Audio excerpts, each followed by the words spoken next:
Sa magandang araw po sa inyong lahat. Ngayon po ay magkakaroon muli tayo ng verse of the day. From the book of Hebrews chapter 12, verse 1. Ganito po yung sinasabi. Therefore, since we are surrounded by so great a cloud of witnesses, let us also lay aside every weight and sin which clings so closely, and let us run with endurance the race that is set before us.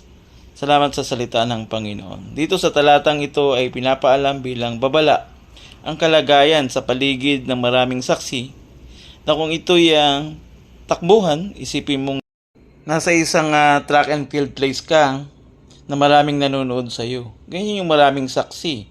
Maging sa buhay ng bawat Kristiyano o mananampalataya ng Panginoon na ang bawat pabigat at pagkakasalang maaring bumitag. Sabi doon ay itabi, lay aside. Kanino? Sa atin. Sa bawat mananampalataya ng Panginoong Yesus. And let us run with endurance. May pagtitiis. Sa Gregong salita ay sinalin ito sa salitang tiyaga na nangangahulugan ng pagpapatuloy sa pagtitiis. Na maging gaya tayo ng mananakbo na tinutukoy ni Pablo na nagsanay, naghanda, lumaban sa paligsahan sa pamamagitan ng pagtitiis o masasabing buong tiyaga.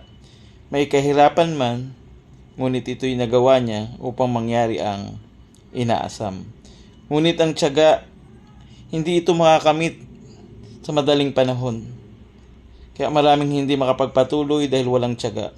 Ngunit ang Panginoon, diyan tayo hinubog upang mapagtagumpayan ang bawat hamon ng buhay. Remember what Christ had done.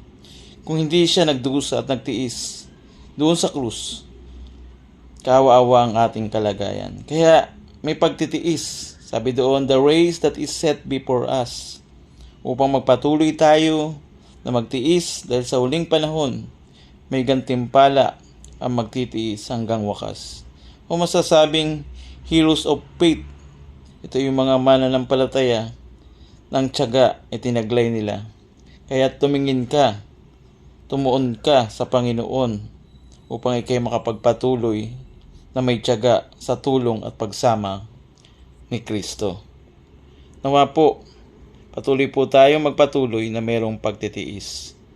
Salamat sa salita ng Diyos mula sa aklat ng Hebrews chapter 12 verse 1. Pagpalain tayo ng salita ng Diyos. God bless you all.